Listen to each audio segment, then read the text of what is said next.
우리 인사 나누겠습니다. 인사 나누실 때 오늘은 그런 생각이 들었습니다.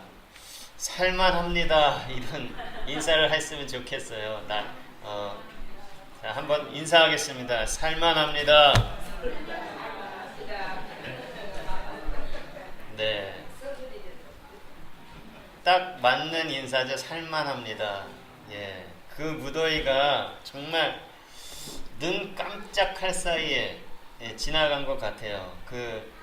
하루 만에 이렇게 변화가 될 수 있다는 것이 참 놀랍습니다. 이 모든 것들이 다 하나님의 섭리인 줄로 믿습니다. 오늘 말씀을 통하여서 생명의 떡이라고 하는 제목으로 말씀을 나눌 때 우리가 하나님의 음성을 들을 수 있는 그런 복된 시간이 되시기를 주님의 이름으로 축복합니다. 요한복음 6장은 1절부터 15절까지 오병이어의 기적에 대한 말씀이 나오고 있습니다. 그리고 16절부터 21절까지는 바다 위로 걸어오시는 예수님, 그리고 22절에서 59절까지는 생명의 떡에 대해서, 그리고 60절에서 71절까지는 영생의 말씀에 대해서 나오고 있습니다. 이 두 번째 16절에서 21절을 제외하고는 1절부터 71절 마지막까지가 다 생명의 떡과 관련되어 있는 그런 말씀입니다. 그래서 사실 오늘 말씀의 나눌 주요한 부분은 사실은 1절부터 15절에 있지는 않습니다.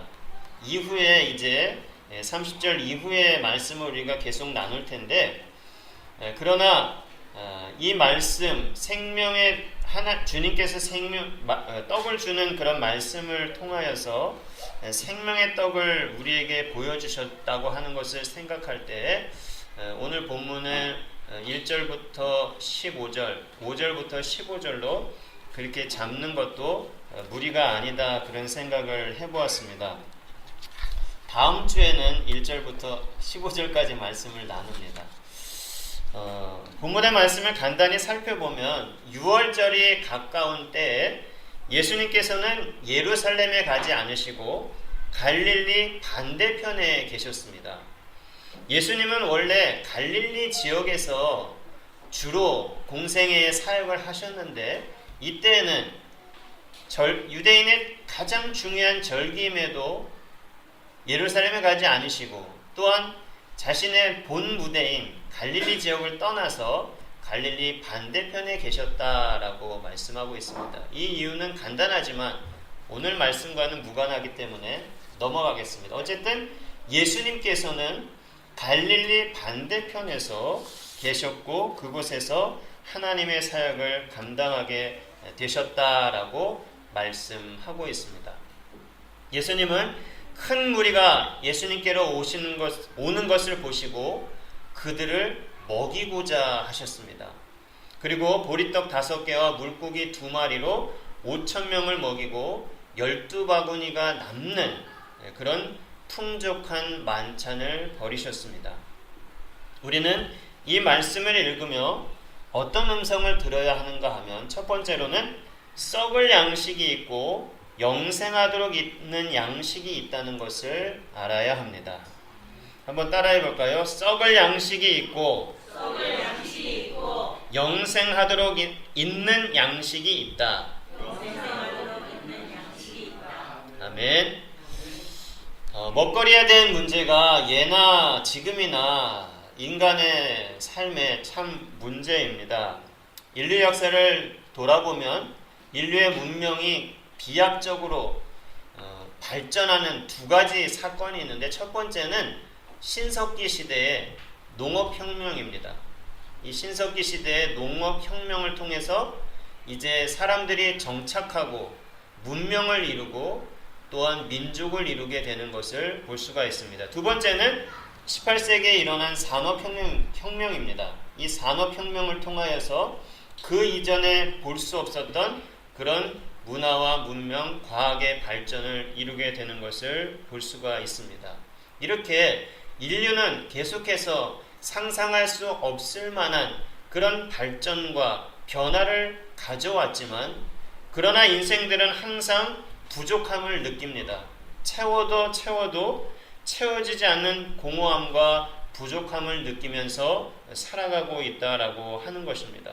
무언가에 항상 굶주리는 것, 그것이 바로 인생의 삶이라고 할 수가 있는 것입니다. 과거의 제국주의 시대 때에는 남의 나라에 쳐들어가서 남의 땅을 빼앗고 남의 자원을 빼앗고 또한 남의 사람들을 노예로 부리면서 그렇게 먹거리의 문제를 해결해 왔습니다. 그 이후에는 이제 무역을 통해서 서로 무역을 통해서 먹거리의 문제를 해결하고 있습니다.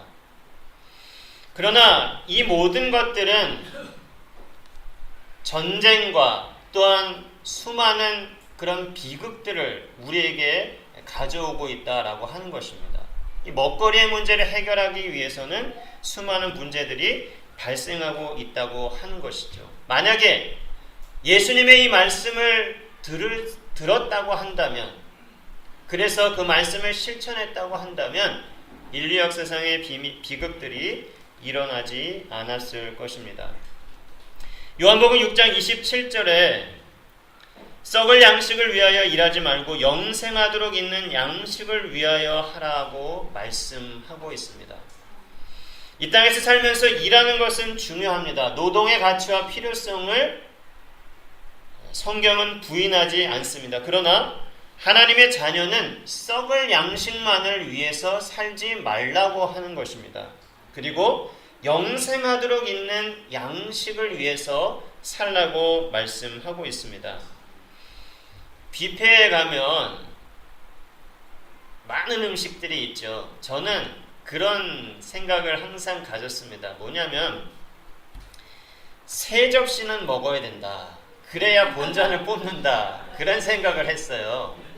얼마 전까지 그런 생각을 했습니다. 그래서 이 한 접시 가득 담아가지고 세 접시를 먹어야 그래도 좀 본전을 찾았다. 그래도 뭔가 남는다. 그런 생각을 하고 세 접시는 어떻게든지 먹으려고 기를 쓰고 노력을 했는데 얼마 전부터는 세 접시 먹는 게 참 힘들더라고요. 조금씩 담아서 세 접시는 먹을 수 있지만 그전처럼 그렇게 양껏 먹을 수 없는 그런 것을 발견을 했습니다. 너무 많이 먹어서 요새는 탈이죠. 요새 TV에서 먹방, 푹방 뭐 이런 여러 가지 음식에 관한 그런 내용들이 대세를 이루고 있는데 그런 것 보는 것은 즐겁지만 그거 먹는다고 그것을 찾는다고 해서 우리 인생에 그리 큰 유익이 있지는 않습니다. 오히려 그것을 먹고 다이어트 하려고 얼마나 많은 노력을 기울여야 하겠습니까? 인생의 문제는 먹거리에 있지 않다라고 하는 것을 우리가 기억해야 합니다. 영생하도록 있는 양식을 위하여서 우리가 살아야 된다라고 하는 것이죠. 영어 성경을 보니까 이 영생하도록 있는 양식, 이것을 어떻게 표현하고 있냐면 영원한 생명에까지 견디게 하는 양식, 그러니까 영원한 생명을 얻는 데까지 우리를 이르게 하는 양식이다, 이렇게 말씀하고 있습니다. 우리가 먹거리의 문제를 중요시하면서 아무리 발버둥 친다 할지라도 인생은 한계가 있습니다. 살다가 죽을 때가 있는 것이죠. 어젠가요? 구봉서 장로님이 별세하셨죠? 90세인가 91세인가 그 정도 되신 것 같은데 장수하셨습니다. 그러나 사람은 아무리 오래 살려고 발버둥 친다 할지라도 죽음이 있고 한계가 있는 것입니다. 우리에게 영생을 주는 양식이 무엇일까요? 성경에는 이렇게 말씀합니다. 28절에 보면은 그들이 묻되 우리가 어떻게 하여야 하나님의 일을 하오리까, 이렇게 이야기를 하고 있습니다. 27절에 예수님께서 썩을 양식을 위하여 일하지 말고 영생하도록 있는 양식을 위하여 하라, 그렇게 유대인들에게 말씀을 하자 이 사람들이 질문을 한 겁니다. 그들이 묻되 우리가 어떻게 하여야 하나님의 일을 하오리까? 영생하도록 있는 양식을 위하여 하라고 그러니까 하나님의 일을 어떻게 해야 되는가라고 그렇게 이야기를 하고 있는 것이죠. 언뜻 보면은 동문서답을 하고 있는 것 같지만 이 유대인들이 예수님의 말씀을 기가 막히게 잘 알아들었다라고 하는 것입니다. 니고데모는 예수님께서 말씀하셨어도 잘 알아듣지 못해서 우스꽝스러운 대답을 하기도 했는데 이 사람들은 예수님의 말씀을 단박에 알아들었습니다. 영생하도록 우리를 영생하게 만드는 그런 양식은 바로 하나님의 일을 하는 것이다 라고 하는 것이죠.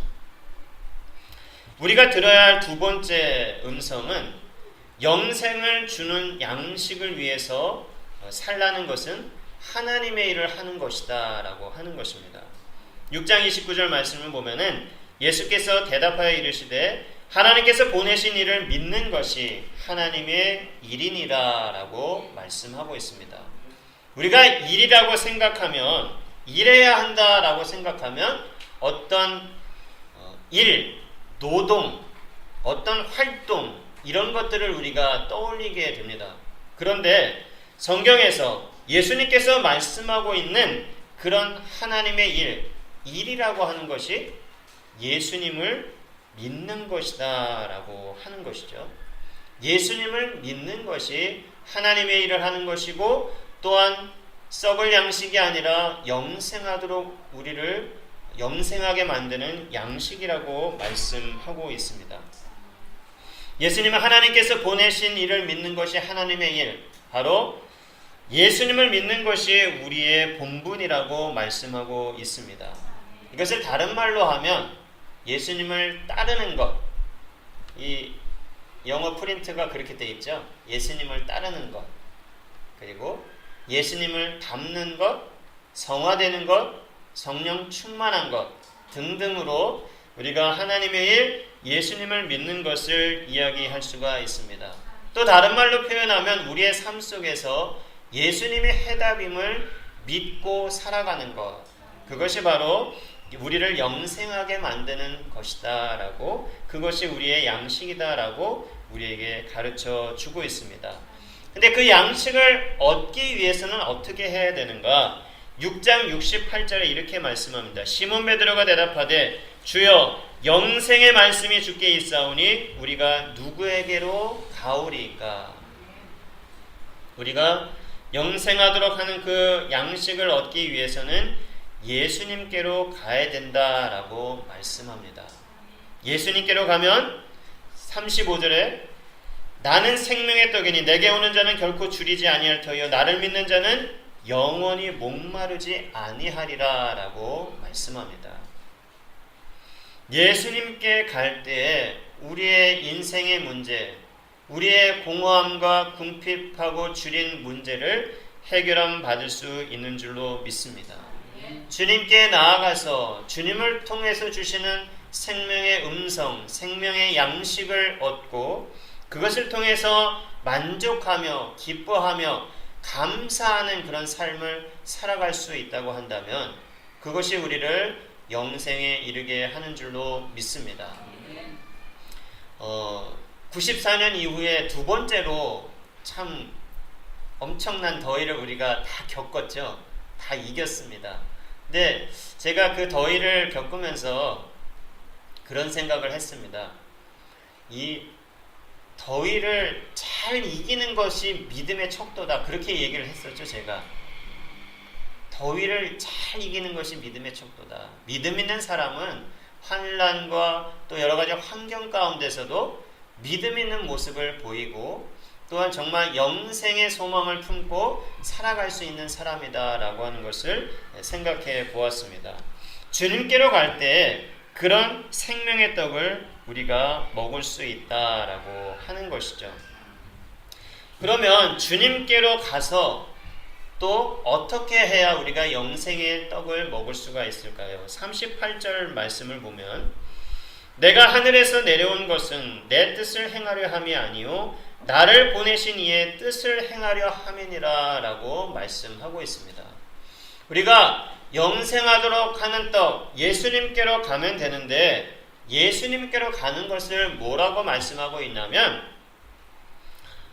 하나님의 뜻대로 나를 보내신 이의 뜻대로 살아가는 것이다 라고 말씀하고 있습니다. 하나님의 뜻대로 살아가기 위해서는 저는 두 가지로 생각을 해보았습니다. 첫 번째는 기도고 두 번째는 말씀입니다. 또 반대로 하면 말씀과 기도라고 할 수가 있는데, 우리가 말씀과 기도 안에 거할 때 하나님의 음성을 들을 수가 있습니다. 그래야 우리가 하나님의 뜻을 행할 수가 있죠. 우리가 기도하지 않고 말씀 안에 거하지 않아서 하나님의 뜻을 분별하지 못할 때 하나님의 뜻을 행할 수가 없고 또한 하나님의 일을 할 수가 없다라고 하는 것입니다.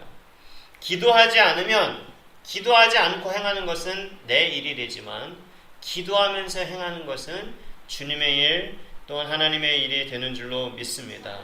또 말씀을 듣고 순종하며 주의 음성을 따라 나아갈 때 하나님의 뜻을 이루는 그런 삶이 되게 되는 줄로 믿습니다. 그러므로 우리가 다시 한번 말씀과 기도의 중요성을 더 깊이 새길 수 있는 기회가 되었으면 좋겠습니다. 기도하면 우리가 개인적으로 기도할 수도 있지만 우리가 공예배를 통해서 기도하는 그런 시간들이 있습니다. 수요예배, 금요예배. 수요예배 때는 우리가 중보의 기도를 하고 또 금요일에는 치유의 그런 중보의 기도를 하고 있습니다. 또 새벽 예배를 통해서 또 매 예배마다 우리가 합심 기도를 통해서 기도하면서 중보하면서 기도하고 있습니다. 우리가 중보의 기도하며 또 나 자신의 개인의 문제를 위해서도 기도해야 합니다. 나라 민족을 위해서도 또한 기도해야 하는 것입니다. 우리가 기도 제목을 가지고 주님 앞에 기도의 무릎을 꿇는 그런 하나님의 사람이 되어야 될 줄로 믿습니다. 또한 공예배 모든 예배를 통하여서 우리가 말씀 가운데 거하는 삶을 살아갈 수가 있습니다. 새벽 예배, 수요 예배, 금요 예배, 주일 예배.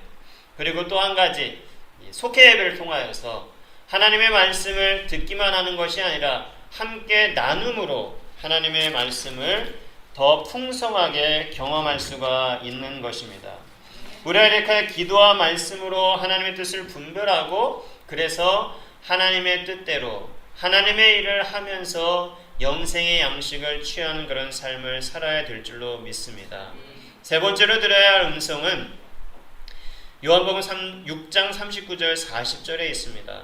나를 보내신 이의 뜻은 내게 주신 자 중에 내가 하나도 잃어버리지 아니하고 마지막 날에 다시 살리는 이것이니라. 내 아버지의 뜻은 아들을 보고 믿는 자마다 영생을 얻는 이것이니 마지막 날에 내가 이를 다시 살리리라 하시니라. 아멘.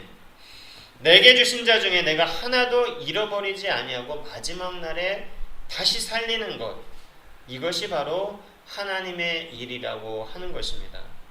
전에 김길복 집사님이 부흥회를 인도하셨잖아요. 간증 집회라고 해야 될까요? 그때 처음 듣는 말인데 귀에 박히고 마음에 새겨지는 그런 말이 있었습니다. 내가 아는 사람, 나를 아는 사람에게 전도합시다. 내가 알고 나를 아는 사람에게 전도합시다. 바로 내게 주신 자를 잃지 않고 마지막 날에 다시 살리는 것, 주님의 말씀과도 닮아 있다라고 생각이 되어집니다. 아들을 보고 믿는 자마다 영생을 얻는 것이다. 아들을 보여줘야 된다라고 말씀하고 있는 것입니다. 요한복음 14장에 예수님께서는 이 세상을 조만간 떠날 것을 말씀하셨습니다. 그러자 제자 빌립이 엉뚱하게도 아버지를 보여달라 이렇게 예수님께 부탁을 드립니다. 그러자 예수님께서는 나를 본 자는 아버지를 본 것이다. 마찬가지로 우리가 예수님을 믿고 예수님을 따르고 예수님을 전하게 될 때에 세상 사람들이 하나님을 보게 되는 것입니다. 주님과 동행하는 삶을 살아갈 때 주님을 보게 하는 것이죠. 주님께서는 주님을 보이라, 나를 보게 하라라고 우리에게 말씀하고 있습니다. 이것이 바로 하나님의 일, 우리가 마땅히 행해야 할 일이라고 하는 것입니다. 영생을 얻게 하기 위해서는 선한 영향력을 세상에 끼치고 복음을 전해서 교회로 모시고 와야 됩니다. 그리고 굳건한 반석에 이르기까지, 믿음의 굳건한 반석에 이르기까지 섬기며 양육해야 합니다. 요한복음 마지막으로 요한복음 6장 51절 말씀을 보면 나는 하늘에서 내려온 살아있는 떡이니 사람이 이 떡을 먹으면 영생하리라. 내가 줄 떡은 곧 세상의 생명을 위한 내 살이니라 하시니라. 이렇게 말씀하고 있습니다. 예수님께서 이 말씀을 하시자 내 살을 먹고 내 피를 먹어야 된다라고 하시자 유대인들은 어떻게 그런 일이 있을 수 있느냐라고 예수님께 반박을 하고 있습니다. 이 말씀의 의미는 무엇입니까? 세상의 생명을 위한 내 살이다. 이것을 먹어야 된다라고 말씀하고 있습니다. 성만찬의 중요한 본문 중에 하나가 바로 이 요한복음 6장의 말씀인데요. 여기서 직접적으로 이야기하는 것은 지금 성만찬을 하라라고 하는 것이 아니라 예수님과 같이 자신을 세상에 주는 그런 삶이 되어야 된다라고 하는 것을 우리에게 가르쳐 주고 있습니다. 예수님은 나는 나를 보내신 분의 뜻을 행하는 사람이다 라고 말씀하였습니다. 그래서 사람들을 영생하도록 해야 된다라고 하였고, 그리고 그 일을 위해서 자신의 생명을 우리에게 또는 온 인류에게 허락해 주셨다, 나누셨다라고 하는 것을 우리가 말씀을 통해서 알고 있습니다. 바로 내 생명을 나누는 것, 그것이 바로 영생을 얻게 하는 떡, 세상을 살리는 그런 생명의 말씀, 생명의 떡이라고 하는 것을 우리가 기억해야 될 줄로 믿습니다. 나를 이 땅에 보내신 것은 나를 세상에 나누어주는 것이라고 하는 것이 바로 하나님의 일, 하나님의 뜻이라고 하는 것입니다. 말씀을 맺겠습니다. 우리가 먹어야 할 떡이 있다라고 예수님은 가르치십니다. 그것은 바로 생명의 떡, 영생의 떡이라고 하는 것입니다. 또한 우리가 해야 할 일이 있다. 바로 예수님을 믿는 것이다 라고 말씀하고 있습니다. 예수님을 믿는 자는 영생의 떡을 세상 가운데 나누는 사람입니다. 그런데 이 영생의 떡을 나누는 것은 그냥 입술로만이 아니라 우리의 생명을 줄 때, 우리의 것을 나눌 때 비로소 이루어진다라고 하는 것을 우리에게 가르쳐 주고 있습니다. 이 주님의 음성을 이 시간에 우리의 가슴에 새길 수 있기를 원합니다. 기도와 말씀 가운데 예수님의 생명력을 품고 세상을 승리할 수 있는 그런 하나님의 사람이 되기를 원합니다. 우리가 무더위와 또 그로 인해서 또 전기세 폭탄이 우리에게 떨어지지 않을까 걱정하면서 또 북핵과 안보 여러 가지 문제와 어려움들을 바라보면서 또 혼란한 그런 삶을 살아가고 있습니다. 그러나 이럴 때일수록 더욱더 주님을 바라보고 주님께 집중하고 주님께 간구할 수 있는 하나님의 사람이 되기를 원합니다. 예수님이 해답이십니다. 예수님은 우리를 줄이지도 목마르지도 않게 하실 것이라고 약속하셨습니다. 기도하겠습니다.